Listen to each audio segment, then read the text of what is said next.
The Houston Rockets are 9-4 right now. They're third in the Western Conference. So Will and we have a guest to discuss how the Rockets got to this point, 13 games into the season.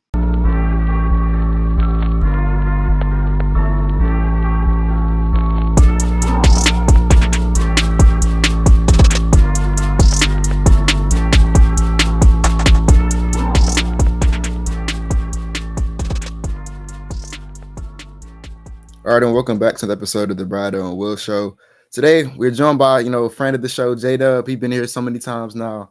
Y'all know the deal with him. He be in the spaces all the time with us, too. You heard Brad in the introduction. Today, we're going to be talking about just a couple of topics with the Rockets and how they've got to the point where they're at. We can just jump right into it. The first thing on the topic that we got to talk about, of course, is the nickname. I don't even know who came up with it, the Terror Twins. It's a great nickname. I don't know who's responsible for it, but good job for coming up with it. But the Terror Twins, Amin Thompson and Tyrese, and they have been on a tear so far this season. You could probably attribute a lot of our early success, a lot to the way they've came in off the bench and kind of changed the game up. So, we'll let the guests go first. What are your I guess I don't say thoughts on them, but just I guess your impression of how they've been on the season so far. I mean, there gets to a point where what's understood doesn't need to be said. If you watch the Rockets games, man, these guys are just playing out their mind. I'll go one by one. Sorry, he's just been insane defensively. I think he's top 6 in steals, at least steals per 36. Feels like he should be higher. And I mean, the on-ball defense has been phenomenal. I'm not sure if y'all have seen Brad's clip that he had on Twitter of like just a highlight package of steals. Just impressive. I mean, every single one of them. Pure energy, pure dog, pure hustle, while still contributing pretty well on offense, right? It may not be like the most finesse-looking offense, but finishing at the rim, hitting threes. Of course, one of his staples is just great rebounding. So I think he's just been like phenomenal. And I mean, you cannot have a better start to a quote unquote contract year, right? When I say contract year, I'm talking about extensions. So he's been phenomenal. Love having him back. Amin, my obvious favorite player on the Rockets, probably in the NBA as well. It's just playing phenomenal. And I will say that he's probably adding things in more aspects, although he may not be as dominant in certain aspects. Doing pretty well on steals, not nearly what Tari does, but just some of the blocks have been insane. The athleticism, the chase downs, the help side defense has been great. The defensive versatility. While also on offense, like being pretty fluid, starting to get a little bit more of the ball handling duty, doing pretty well on that. We know the handle was something that needed to be tightened up. He's starting to tighten it up. Starting to hit outside shots, right? It may not be like the most consistent thing, but he had 2 or 2 from threes just a couple of games ago, and just really kind of grown into his own. And then getting those at the same time as they come off the bench together really have changed the way the Rockets have been playing. Our starters have been kind of up and down. But as soon as they come in, the entire focus, energy of the game changes. So, I mean, I think Terror Twins might be the best nickname I could think of because that is what they're doing. They're coming in, they're instantly terrorizing everybody. And just, the concept that we're going to have these players, hopefully for a long time at Rockets Red, it's pretty insane. So, again, I don't have anything extensive to say because what's understood doesn't need to be said, and they're just changing the game. Yeah, to back up, I'll start with Tyrese. What Tyrese is doing is absurd. Just looking at his game, the eye test, and he's disrupting every single passing lane. He's disruptive as an all-ball defender. As Dub said, I have the clip on Twitter if you want to find it, where Tyrese, and it's all his steals in the first 11 games. And the first minute is him literally getting the steal and going coast to coast for a bucket. He's literally a defensive playmaker. As of right now, I went to go look for analytic heads. He has a 3.9 steal percentage, 4.6 block percentage. And the only players to do that over the course of a season are Matisse Thybulle and Gerald Wallace back in 05-06, if y'all remember those guys. Very disruptive players on the defensive end. So what he's doing right now is really unheard of, and it's very impressive. And you tag that along with Amin Thompson, who is probably the most athletic player in the NBA, if not the first, in top 3, top 2. He can guard anybody as well. He's off to the races on the break, and he's a perfect tag team to Tyrese. So those two coming off the bench at the same time have been dominant for the Houston Rockets. Say they have a slight lead, and then you check in the Terror Twins. That lead is ballooning up more times than not. And so the Rockets are, the starting lineup comes out flat, and you check those two in, that lead is coming right back. We saw it against the Los Angeles Clippers. The starting lineup was down by 10. You checked in Amin Thompson and Tari Eason, and in the first half of the Clippers game, they played it back-to-back. So in the first game, Amin played the last 18 minutes of that first half and outscored the Clippers by 16 in that stretch. So, that alone, it shows their impact, and it's been extremely dominant. It's a huge reason why this team is 9-4 right now. There's a bunch of reasons, but those two are close to the main reason why Houston is sitting at 9-4. But what would you say, Will? I think I've summed it up pretty perfectly. The thing about Amin and Tari is like JDubb said, our starters, they've been very up and down throughout the season. They've had some highs, they've had some lows. And especially those nights where we have the lows, where the team is leaving the first quarter, not necessarily the first quarter, the first substitutions with a deficit. Amin and Tari are the ignition to the comebacks every single time. We talk about the game against the Warriors where Tari just played out of his mind. We was down 30, and Tari, he played out of his mind to bring us back into that game, and he did it on the defensive end. And then Amin was right there with him. Amin had a really good and one to kind of cut the lead. I forgot to steal and then hit the and one, if I remember properly. And so the way they've been doing it is just like that. They're just I'd imagine that it's not fun at all when those two guys start pressing you full court, because that's another thing too. They're not just picking you up in the half court. They're going to check you the entire way down the court. And that's one of the reasons why you'll see they have that they'll get these insane steals or these insane blocks. Like Tari, honestly, I don't know if he has the refs just on his side, because some of it looks like fouls and they're just letting him get away, where he's just kind of jumping over someone's back, swiping the ball away, getting out of transition, getting the bucket. Amin, he's just he's so athletically gifted, and what makes him so crazy is it's a lot of guys in the NBA who are good athletes. There's not that many guys in the NBA who know how to use their athleticism functionally, and Amin is one of them, right? There's so many times we're in the playback and we're watching games, and I'm like, oh, stay down, Amin, don't jump, and then he'll fall for it, and because he's so athletic, he can just jump right back up, or he can contort his body midair, swat the shot. And so just the things they do on defense, I've been using the analogy of a quarterback or a point guard, where it's you could practice your whole life as to play point guard, or to be a quarterback. You'll never be Patrick Mahomes. You'll never be Chris Paul. And I'm not saying that Tari and Amin are those guys, respected to defense, but the point I'm making is you can practice your whole life and you will never be as good defenders as Amin and Tari are. Some of that stuff that they do, you just have to be born with. I really can't even put it into words, honestly. You have to just watch the film to understand what I'm saying. If you watch it, you get what I'm saying. And so, yeah, it's just crazy that they have that ability. And the last thing I'll say is it's a lot of NBA teams out there that go decades without having one guy. Can you imagine what a Tari Eason or a Amin Thompson would have done for those contending Rockets teams about a decade ago?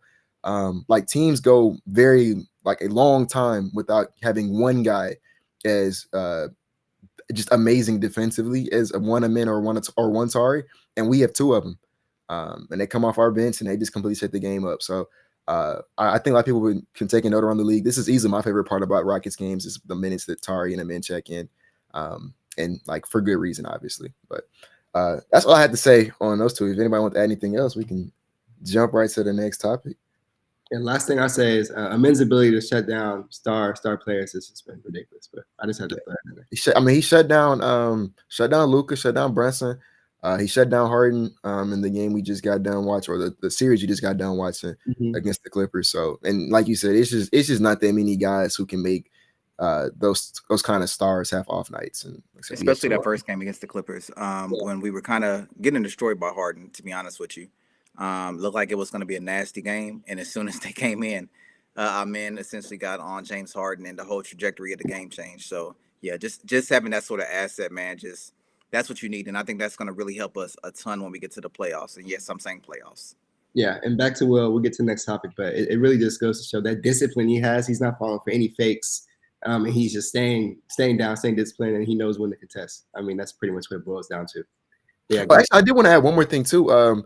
It's interesting because we talk about Alperen Sengun and him not being the best defender in the early part of his career. Obviously, I think he's been a phenomenal defender this season. I think that he's taken tremendous strides in that department.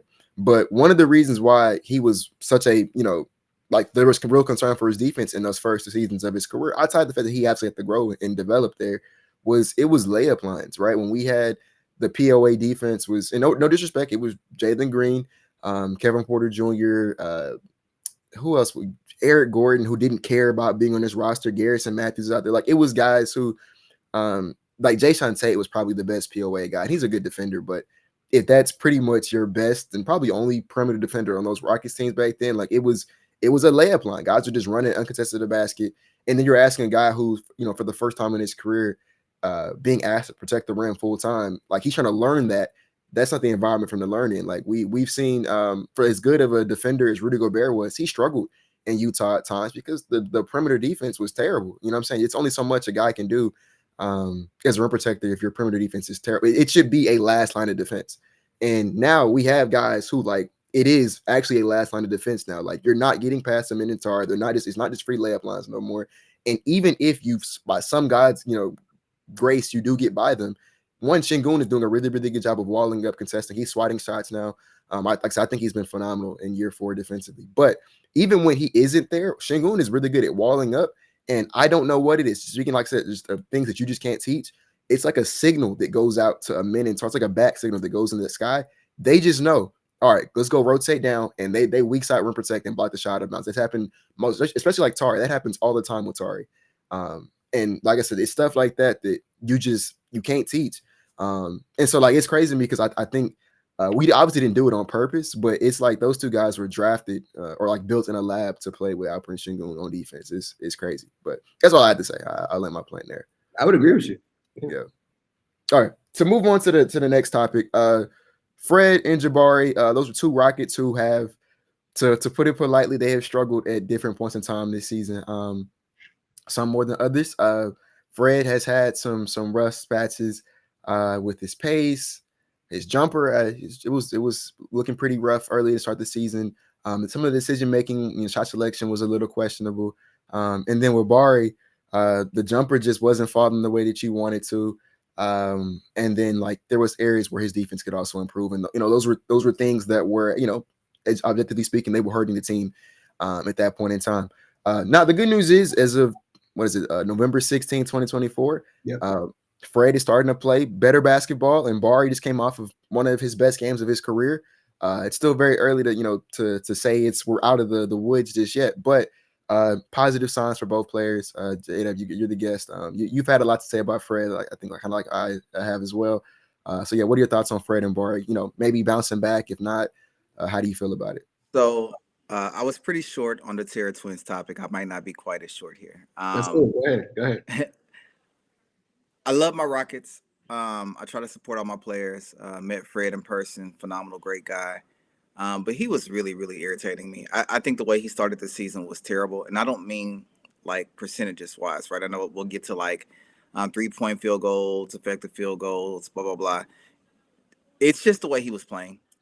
His play seemed a little bit selfish to me. A lot of heat check threes, a lot of low percentage layups. The mid range was okay. I think that might be the only part of his entire game that was okay. I thought the defense was really putrid. He was still having a pretty good assist to turnover ratio, but to the eye test, it wasn't really that great. And I got to the spot where I'm like, bro, I'm gonna give you a few more games, and I almost don't even want to see you on Rockets Red anymore. And I hate to say that, right? Because I want to have rooting interest in every single player I had. And I think my biggest frustration with him is that how he was playing was nothing more than a decision, right? To play unselfish or to be selfish is a decision. He's the leader of this team. They brought him in to set an example, and I think he set a really bad example.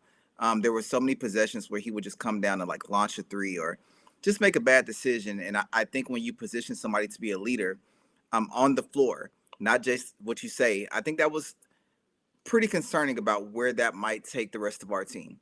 I really was, I know it sounds weird, kind of excited to see him sit in that one game he didn't play, where they were kind of, I guess you can say, managing the hamstring. And I really hope that will reset him. And I will say, since he's come back, it's kind of been a reset. Statistically, it may not be great, right? He had a really good shooting game in the second Clippers game. He has not really shot well before then, but how he plays has been better.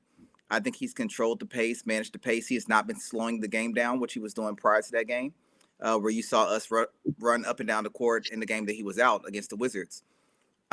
He came in and he's like fitting into the team culture, letting our fast guys play fast, slowing things down when we need to have them slowed down. He's still going to shoot like one of those 1 or 2 heat check threes, and that's okay. That's who he is, right? I think what you cannot do is want the cake and don't want any of the ingredients to make the cake.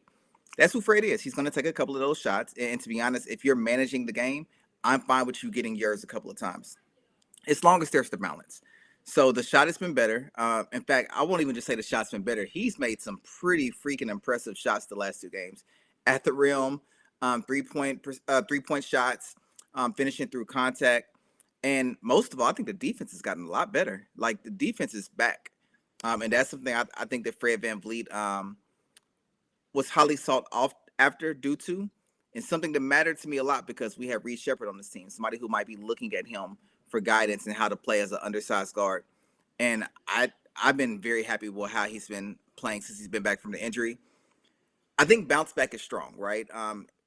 For him and Jabari, it's been 1 game of really good shooting, but it's a good step, right? Now, I do think it's a little bit different between Fred and Jabari. I think that was a good shooting game for Fred, but Jabari's another conversation. On Jabari, I think we have to be all honest. We were all pretty concerned about Jabari at this point.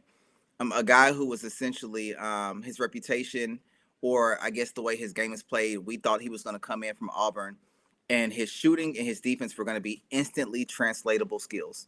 And they have not been, at least not to the same level. I will say on defense, Jabari has not lived up to the expectations.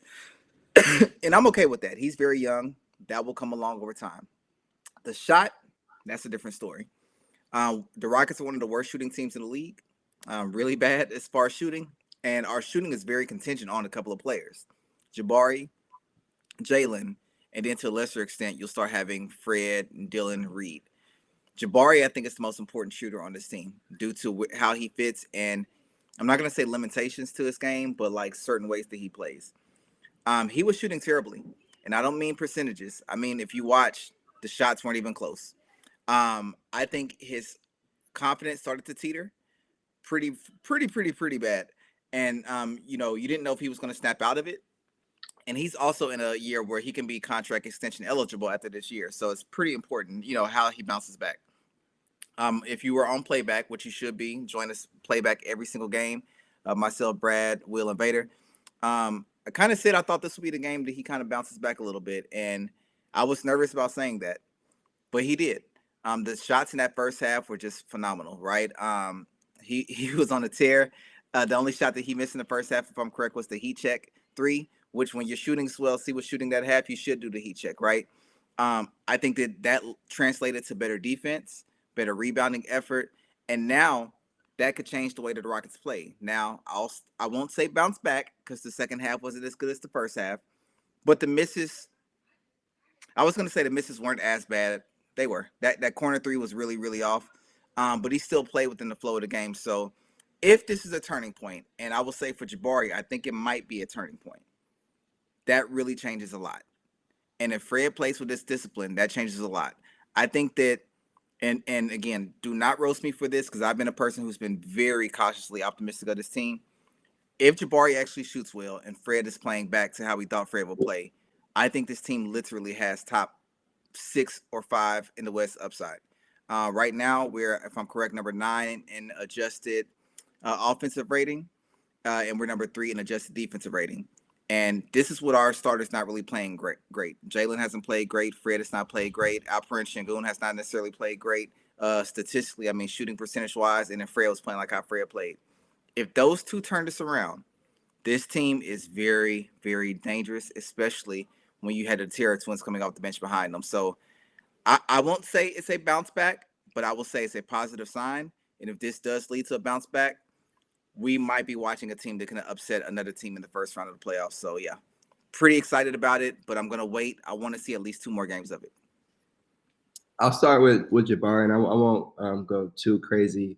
But yeah, Jabari been on the show. Of course, I love the guy as a player and as a person. But Yeah, just to talk about his game, it was obvious he was struggling. The jumper wasn't following. It just wasn't falling at all. Like I looked up the stat, and I didn't even want to say this, and I definitely won't tweet this. But I mean, before yesterday's game, he was shooting 12% on open catch and shoot threes. That was 2.1 attempts a night. That was the second worst in the entire NBA on open threes. So I mean, he was drafted to shoot and play defense. As Dub said, the defense hasn't been necessarily the best, but I mean, again, I'm not worried about his defense. I still love his archetype. 6'11", he can guard anybody. He's gonna get to that point. But the jumper, I mean, that's what you were drafted to do. 57% in college on uncontested catch and shoot threes, and you can't be shooting 12% in the NBA on open threes. But with that being said, that last game against the Clippers, he lit up the Clippers in the first half. He was 7-9 from the field in the first, 5-6 from three in that same half, and had the best half of his career. And overall, had to put together a really good game: 28 points, 11 boards, 2 steals, very efficient. And I'll say this about him: the best thing about that game is he didn't do anything that was unsustainable. I thought every shot he made, every move he made was within his basketball game, and it wasn't something that he couldn't repeat. It was just more about making the shot. And I want to say, and y'all can correct me if I'm wrong, his arc looked a lot better in those jumpers against the Clippers in that second game. His shot has been flat a lot of times, and you'll see that, but the arc was really beautiful in that last game. So I'm hoping to see him catch the rhythm. He did this last year. He'd go through some slumps and then hit a really good hot streak. But again, I thought everything he did was sustainable. He's hitting really good catch and shoot threes. And as Doug mentioned, that'll be really important for this Rockets team because they're going to collapse on Şengün. So if you can kick it out to Jabari for that open three, that's going to be huge. But as for Fred, I agree with what Dub said. You know, of course, he's the game manager. You know, 1 turnover a night, 6 assists, probably has the second best assist to turnover ratio in the NBA right now behind Tyus Jones. So, of course, he's elite at that. But my personal issue with him was I thought the offense became a little too stagnant sometimes when he had the rock. He would drain too much clock, and the Rockets would get to that pick and roll with Şengün, and there would be nothing else to do. Once Şengün gets in there, nothing was there. And then the offense would look ridiculous because you have to force up some nonsense at the end of the clock. I kind of like it when they're moving a lot quicker, getting to their actions, getting to their shots a lot faster. I still like him as an off-ball player. Last year, he shot 43% on open catch and shoot threes. As of right now, that's not the case. I know he's around 30% on catch and shoot threes, but that should change as well. Fred, I mean, the pull-ups have been erratic as well, but as Dub said, you can't take your cake without the ingredients. So the shot selection is the shot selection. I don't like the shot selection at times because let's say Jalen Green is hot, and then Fred just wants to go up and take a pull-up three. Sometimes the process doesn't make sense to me, but I do appreciate that he's a great game manager. He's not turning the ball over. Yes, he's a good leader. I would just like to see him get into the Rockets sets a lot quicker and not drain too much of the clock. I thought he did a great job in that last Clippers game. Had 10 assists. It was moving the rock. The ball was on a swivel for the entire team, and it looked a lot better. So I'm not worried about Fred. I'm not worried about Jabari. But just things I've noticed in the first 13 games, and you know, a good sign again that this team is 9-4 through 13 games, but you know the issues that they've had. So that's what I got. I'll start with Jabari first too, so I think it's a bit easier to talk about him and his struggles.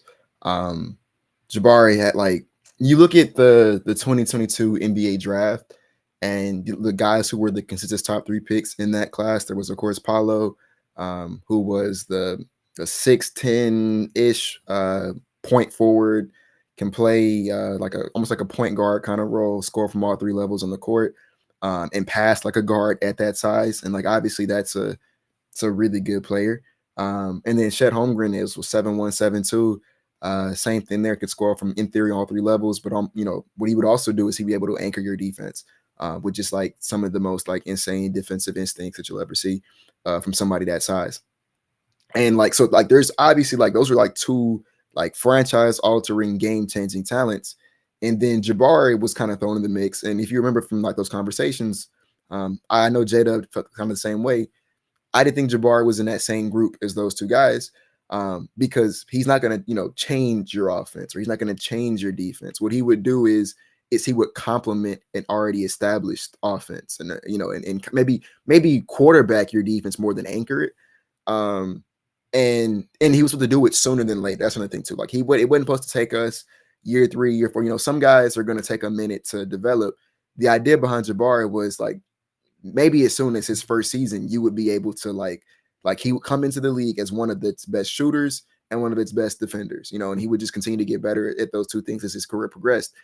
Year one came around and he wasn't either. He wasn't a shooter or a defender in year one or year two. And it was like, dang, like how did we go from, you know, that's the two things he does really, really well, two things he should do sooner than later, to like he can't do either of them right now. And then year two, I gave him a lot of praise. I thought he was one of, if not like by definition, the most improved player, because of just like to be like as polite as possible. He was statistically one of the worst players in the NBA his rookie season, might have been the worst statistically speaking. And then to come from that to like year two, where he was a positive contributor, he shot better from three. The defense was a little bit better.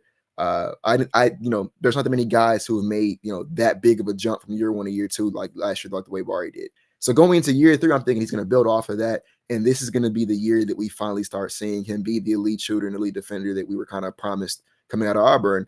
And outside of last night's game, we hadn't seen that. He's shooting. I don't know what he's shooting from three right now, but I know going into last game, he was shooting, I want to say 25% from three on about. Are you referring to? Yeah, Bari. Yeah, he's like 30ish now, right below 30. That's crazy. At one game boosted it that much, but yeah, like, but even still, 30% is terrible. Like I said before, I think he shot 5 of 8 from three, last night, and he was 5'8". Yeah. Okay, so 5 8 from three. So, outside of that game, he was shooting really, really bad from three, and like JDubb illustrated, some of the misses, like, you know, as crazy as it sounds, Amin has had closer misses this season than Jabari has. Jabari's misses have been like no rim, no iron, just straight backboard bricks. You know what I'm saying? And so it's like, well, how do we get from elite shooter to he's not even drawing iron on shots?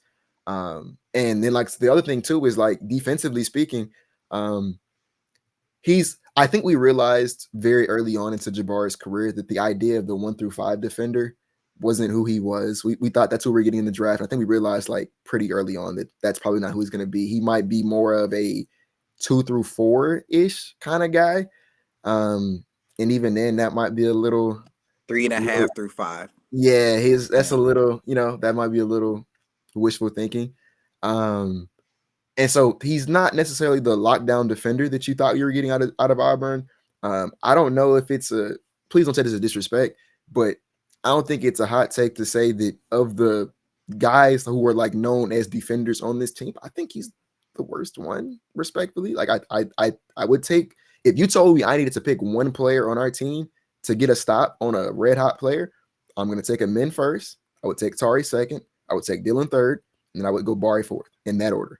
And I don't think that's a hot take. You know what I'm saying? I hope I don't offend nobody in saying that, but I think that's just maybe you could swap, you know, Amin and Tari if you think that Tari is better than Amin, but I think that's more like, as long as Bari is fourth, I think you'd have the right combination of players for that. And so like to say his start of the season was disappointing would be kind of an understatement. It was, and I'm not gonna lie to you, I was starting to get very concerned. It is just one game against the Clippers where he did like start looking more like the player we thought we were getting, where he was took a high volume amount of threes. They were open, they were good, look, catch and shoot threes. He drained them. He had a couple pull-up middies. So he had a post fade in there earlier too. He had a good dunk. I like seeing that from him. It is just one game. So I'm not, like I said, I'm not going to say that we're just out of the woods and this is who he is moving forward.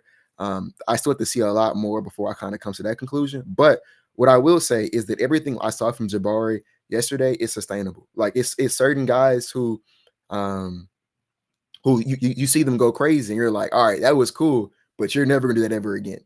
I didn't get that feeling with Jabari. Now I don't think he's gonna shoot 5 of 8 from three every single night, but in terms of like the open looks he was getting, he was making them. I thought that he attacked closeouts really, really well. The defense, like you pointed to, Jada, I think when he's turned up, his defense performs a bit better. I don't think he's ever going to be the POA, just stick him on a guy. I don't think it's ever going to be his bag. But in terms of maybe being like the complement to like an Amin or to Atari on defense, I think he can do that. So for me, it's just about seeing what he does moving forward. Because like I said, it was concerning to start. It is just one game so far of it looking good. And if he can build upon that, we can kind of revisit this conversation. With Fred, it's a bit more complicated. because he doesn't have the young players to developing tax. This is kind of who Fred is at this point in time. I think he's 31 years old. And I wrote it down. I talked about it on my TikTok. There's 4 problems that I have with Fred VanVleet in his play. Number one is he's one-dimensional as a point guard. And both of y'all know what I'm talking about when I say this. Fred VanVleet has one predetermined read that he gets to every single time. He's like the ultimate, like who's a quarterback who just takes the check down every single time. Like that's who Fred is. He just takes the check down. And it's the check down is literally he's gonna come off that screen from Şengün.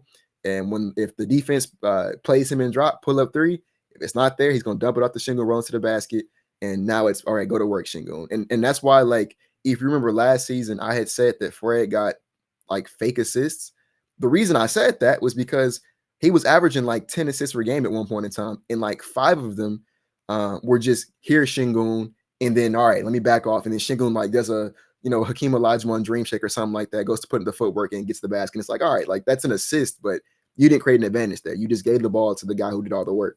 And that's problematic for like 2 reasons. Number one, every defense in the league knows that about Fred now. He's not throwing skip passes. He's not necessarily throwing, like any cross court pass, none of that. He's looking to get to the check down.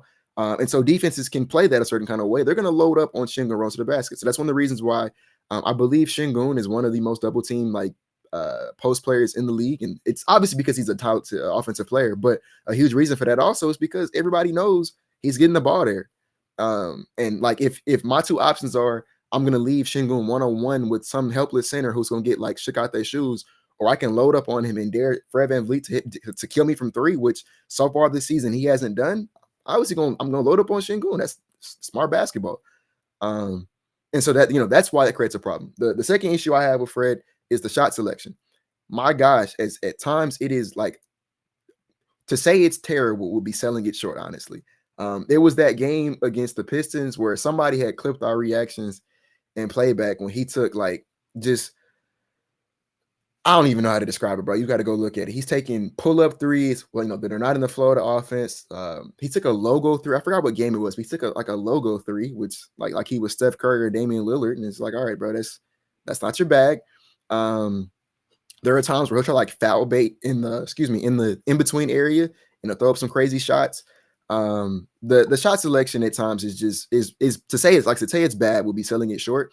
And the problem, to get ahead of myself here with my next point, which is that he's in some degrees above the law, because when he takes these bad shots, right, when Jalen Green takes a bad shot or when Alperen Şengün misses a rotation on defense, those 2 guys usually go sit on the bench.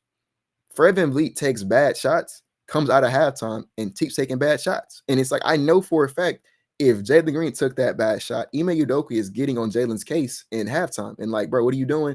And like I said, Jalen's either going to the bench or he's not taking that shit ever again. Fred doesn't seem to be held to that standard. He can just go out there and take as many bad shots as he wants to, and it doesn't seem to be any like consequential repercussions for it. And on nights when he's hot, you live with it. But like I said, he was shooting. I don't know what he's shooting from 3 right now, but I do know that he was shooting, I want to say like 25% from 3 as well. At one point in time, he was shooting really, really bad from 3.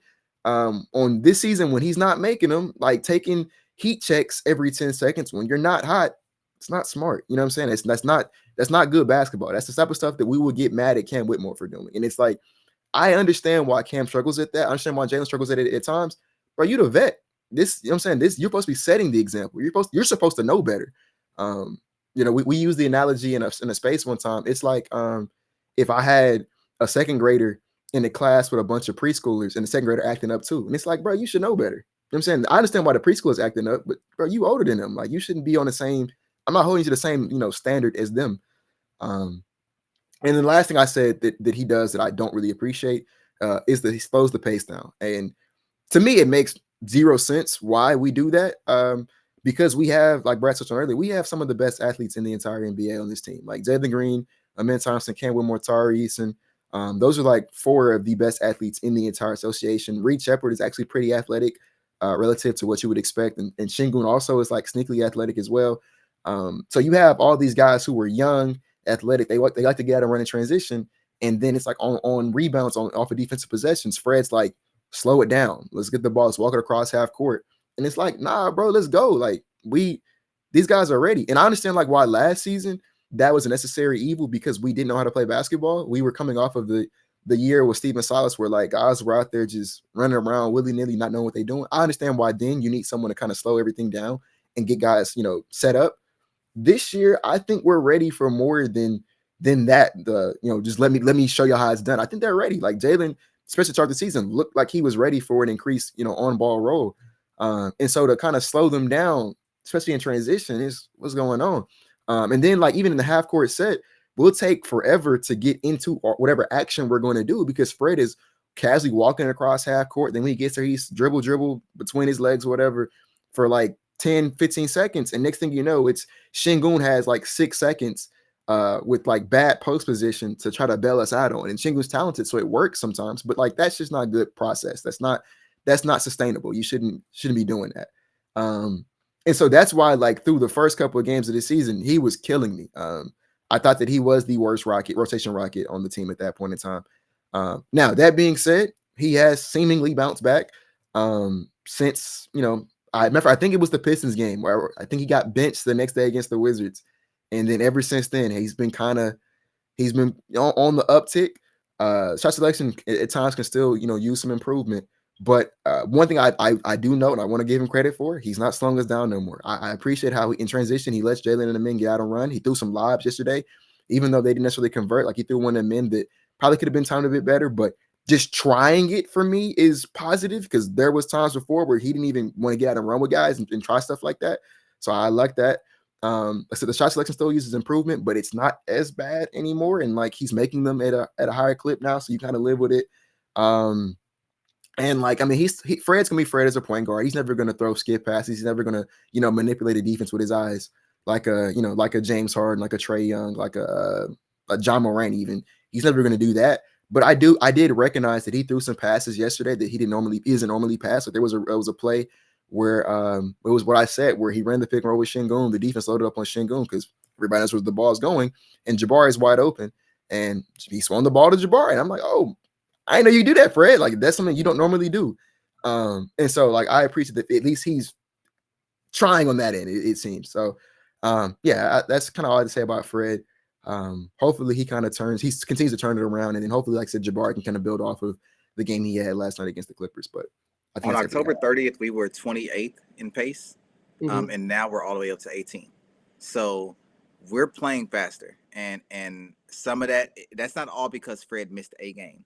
Right. That is recognizing that we were playing too slow. We're not getting the best that we could from our athletic players. And to go all the way up 10 spots in that short of time means we have to be somewhere like in the top 8 or 9 in pace since then. So hopefully Fred has seen it works. Hopefully he stays with it. I don't know what made him play how he played earlier, but whatever clicked, please click every day. Because this version of Fred, I can live with. I agree. No, I mean, again, when Fred's pushing the pace, playing within his game, hitting the shots he's supposed to be taking, again, the team looks much, much better. So I agree with those 2 points. And I want to say our last talking point was about Dillon Brooks at the start to the season, Will. I'll quickly share this about Dillon Brooks. Right now, he's first in the entire NBA in defensive rating, and that is one of those stats as an eye test stat. But the eye test will show you Dillon Brooks has been an impactful defender for the Rockets this year. You may watch him, and he is guarding some of these superstars extremely uptight, so he'll get blown by on occasion. But the jobs he's done on centers, like he did a great job on Cat, he did a great job on Wemby each time they played him. He's been a very impactful defender. And the Rockets have the best on-off metrics with Dillon Brooks on the team. When he's on the court, they're a much better defensive team than when he's off the court. So with that being said, he's also shooting 45.8% on catch and shoot threes on over 4.5 attempts a game. I mean, that's top 12 in the NBA right there. Around the same range as Klay Thompson, if you want to look at it percentage-wise and attempts-wise. So for him to be knocking down those catch and shoot threes while also being a really good defender has been really key for this Rockets team. So I want to give him his flowers for that. I think relatively to who he is, I've been pretty happy with his play. Again, we talked about the cake analogy again, right? If you want the cake, you got to get the ingredients. He does have that frustrating thing where he wants to be a little bit more of an offensive fulcrum at times, like posting up. Thank God that's actually tailed off the last couple of games. And there are some shots where you say, Dillon, no. Oh, okay. Right. You're going to get those moments, right? That's just what comes with the territory. But overall, I've kind of enjoyed the way he played. He's played a lot more like pre-injury Dillon from last year. I think the defense has been good. He's borderline lost his cool a couple of times, and that made me concerned. But I also think that's who he is. I think the defense has been real. It's been aggressive. I think he's gotten kind of hold on some fouls, which I don't like. But like Brad said, the 3-point shooting is good. He's shooting 40% from three overall, and that's with some of those like unnecessarily heaves, right? So I like the way he's playing. I think he's setting a good example. I've grown to love those like couple of minutes where Tari and Amen come in with him, and teams try to switch, and there's no switching. like you're not switching with all three of those guys on the court at the same time. And really, at that point, it doesn't matter who the other two guys are, right? I've seen them be on the court with Adams a couple of minutes, and I've seen them being on the court with Şengün, who, good God, Şengün's defense has been really good. But I've enjoyed this version of Dillon. I think there was a spot where, just for consolidation reasons, I was like, man, Dillon might have to be a contract at some point, blah, blah. I kind of want Dillon to be here. He looks good. And I don't really think he's blocking minutes right now, right? So, yeah, to me, this has been one of the best versions of him. I think that if you look at the stats, you may not never be wowed and things of that nature. But if you actually watch the games, he's been really, really good. And again, like Brad just said, he's not playing good defense on average assignments. He is holding the best player on the other team from the start to finish as far as like the minutes he's on the court. So I've enjoyed the Dillon Brooks experience. Again, yes, you will get frustrated sometime, but that is who Dillon is. And honestly, if you're getting a couple of just crazy shots, it's my trade-off for getting really great defense, then fine. Take you a couple. Just take them early. I think I agree 100%. I know there's a lot of people on Twitter who like want Dillon traded or him to come off the bench. And I'm not going to lie to you. You could argue he's been the best starter this season. So to say that he should come off the bench is like, there's other problems in starting five we'd have to address before we start talking about Dillon Brooks coming off the bench. I believe he's up to 40% from three on the season, which obviously is still very, very early. So I don't think he's going to shoot 40% from three the entire season, but he's shooting a very respectable clip from three. I think obviously what he does on defense, it's the same thing he's going to do on defense. We knew what we were getting when we signed him. He's going to check the best player on the opposing team. He's going to frustrate them to get on their nerves. He's been in like 2 or 3 scuffles, I think, so far this season. And honestly, I love it. I love seeing somebody on our team have that passion and fire in them. So I love seeing, naming guys like Dillon get active and get into it. His versatility on defense should not go like understated. He's guarded, like I said, he's guarding the opposing's best player, start the game off every single night. And that ranges from like the James Hardens and the Lucas to he was guarding Wemby when we played the Spurs. I think we played them 3 times already, and he guarded Wemby in all 3 of those games and did a great job on Wemby in all of them. I mean, I don't have the numbers in front of me, but I don't remember Wemby really going off on us on any of those games. Yeah. So like he did a really good job containing somebody who has like 2 feet on him at this point, honestly, and can obviously jump out the gym. He played great defense on him, and like there's not that many guys in the NBA who are capable to say they can guard Wemby and guard like Luka Doncic within this the same week span. The only issue that I have with Dillon, and it's what JDubb said, like you gotta take the good with the bad. The shot selection at times is like, dude, just slow down. Like, especially like, and this is a problem I don't have just with Dillon. I have this with the whole team. Like Tari does it a lot. Bari does it a lot. Man, I guess it's just mainly those 3, Dillon, Bari, and Tari. I'm trying to think of anybody else. Yeah, I think it's just those 3. In transition, if your name isn't like Jalen Green, I trust Reed, I trust Fred, and I trust them in. If you're not those guys, slow down in transition. You don't have to run full speed with the ball in your hands, because it gives me like the 2020 Russell Westbrook vibes, where it's like either it's going to be like a great highlight play. We're like, oh, okay, good job, Dillon, good job, Tari. Or it's gonna be like, dude, that's why we slow down. That's why we get the ball to the guard. Like, you don't have to. You can run in transition, just don't be the one dribbling the ball in transition.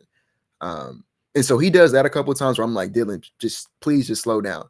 Or there'll be times where he'll take a shot, and, I'm like, I don't know. Like, for example, personally, I don't ever want to see Dillon Brooks post up ever again. I could go my entire life without seeing that. Even if it does work, I could go my entire life without ever seeing that again, and I wouldn't lose an ounce of sleep over it. I don't know, that's his game. I don't think that's what he's good at. And in 2024, about to be 2025, like, that's just not good offense anymore.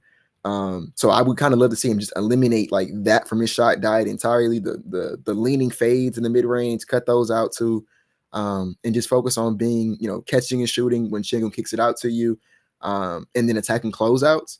If he can do that, man, like, just stick to that, which obviously he's never gonna do because it's Dillon Brooks. But if he could do that, like, I love Dillon already. I would be like, dude, you're one of the best role players in the league if that's what you were doing. If you just like focused on doing that. The problem is he doesn't want to be a role player. He wants to be a bit more. But even with that though, like I said, he's been great. I could argue that he's been the best Rocket. It's probably him or Tari at this point. But I could argue he's been the best Rocket this entire season in terms of like consistently showing up every single night. And then when you factor in what he does on the defensive end as well, and just what he brings to this team in terms of his grit and energy. I've loved his start. I feel like it's kind of not been appreciated enough on like social media and in different spaces, because like for some reason people think he's the problem or that he should be the one going to the bench. Like he should, like, I'm not saying he should be 35 minutes a night, but where he's playing right now is where he should be. And then to what Dub said, I believe I don't think he's that old. I should look it up. I think he's like 29. That sounds accurate. I'll double check for you. I want to say he was 27. He's 28, so he'll be 29 in January. So he's like literally in his prime right now. And I mean, he doesn't have the world's, knock on wood, the world's like worst injury concerns or nothing like that. So I don't think there's any reason to believe that he's not going to be able to sustain the level of play he's playing at right now for another like 3-4 years, maybe longer, depends on what happens. As someone who did not want anything to do with Dillon Brooks when he was a free agent, I wouldn't mind him sticking around a little bit longer if this is how he's going to play. I think he does play the style that can age into like kind of how we use Tari Eason now. I could see them swapping jobs one day, and like Tari's now the starter and Dillon is like the super six man. I can see that happening, and I'd be fine with that. Yeah, I do have one small complaint with him. He has those predetermined, I'm going to shoot possessions, and it always leads to a bad shot, right? A lot of times they come like dribbling into the lane.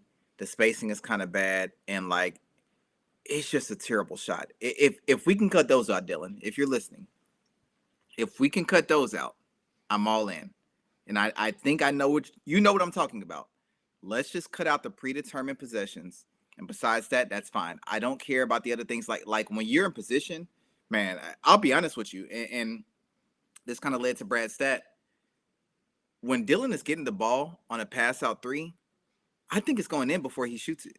I agree. But it's been that reliable. So like, man, they'll keep you involved in the offense. Let's just stop those certain possessions. And I'm only saying that because when we get to the playoffs, we can't just punt 4 or 5 possessions a game, right? So, if we can get Dillon to not do that, Fred to not have more than 2 of those heat check shots, right? Jabari to not have like 3 of those possessions where he decides he wants to be a dribbler. We get rid of those, right? And then I would say like maybe the 1 or 2 chaotic Tari possessions, even though they don't happen every game, they happen a lot last game. But to be honest with you, most of his chaotic possessions go in.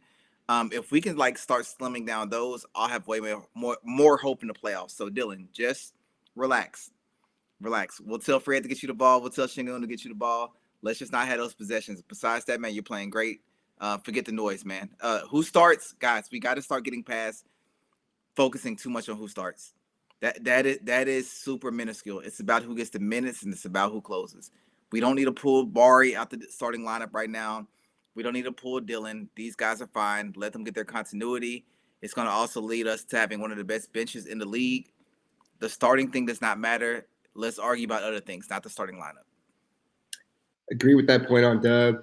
Again, the starting lineup is a +7 net rating right now, meaning they're effective for the most part.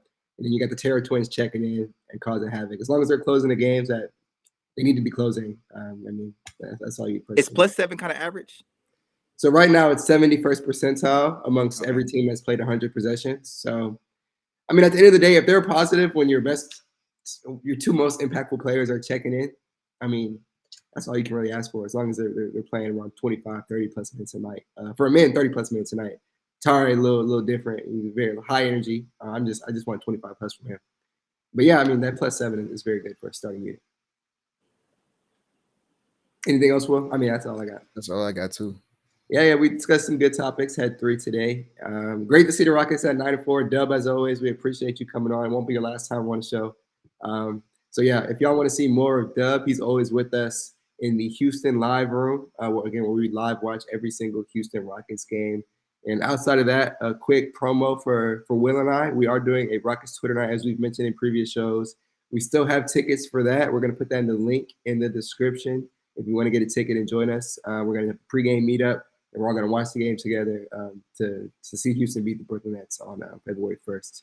So tap in with that. But as always, great episode. Appreciate Dub again, and we'll see you guys next time.